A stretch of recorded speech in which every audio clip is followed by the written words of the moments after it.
Acara ini disponsori oleh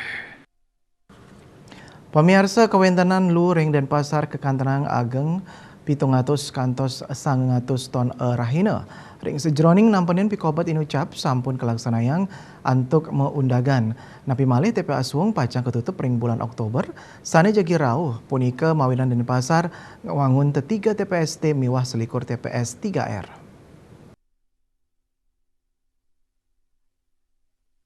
TPST inucap kewangun ring Padang Samian Kaje, Kertelangu saha ring wewidangan Tahura Suwung. Saking kuentenan tetiga TPST sani kewangun, kali TPST sampun ngelingga tanganin kontrak payung, sareng jasa pengelola inggih punika PT Bali Citra Metro Plasma Power, tawi BCMPP. Sekda Kota Denpasar, Ide Bagus Alit Wiradana Mawasang, pengelolaan TPST inucap ngangge sistem kontrak payung selami kali dasawarsa. Dianan punika Direktur PT CMPP Made Wahyu Wiratnen Latarang, lu pacang kaolah dados priket utawi refuse derived fuel antuk lu kering, rawis lu basa skadiohan miwa janganan, kaolah dados satu amerte magot saha kompos miwa pelet.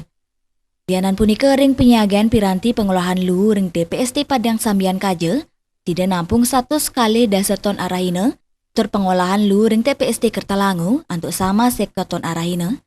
Sekadi kauningin, pewangunan TPST sampun memargi, antuk gala sanesuwe, disampun ngelintangin makudang-kudang pemargi, rau mangkin pewangunan TPST ring Denpasar sampun sida kepuputang, groundbreaking ring pewangunan TPST inucap kelaksanayang nemoning Rahina Anggara, tanggal 21 Agustus sanilintang ring Tahura Suwung.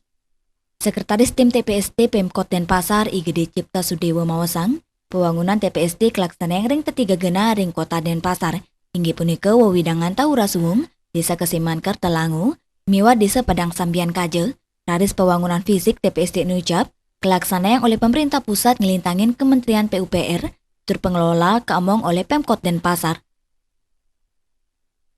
Asmara Putra Bali Pos Nguningayang.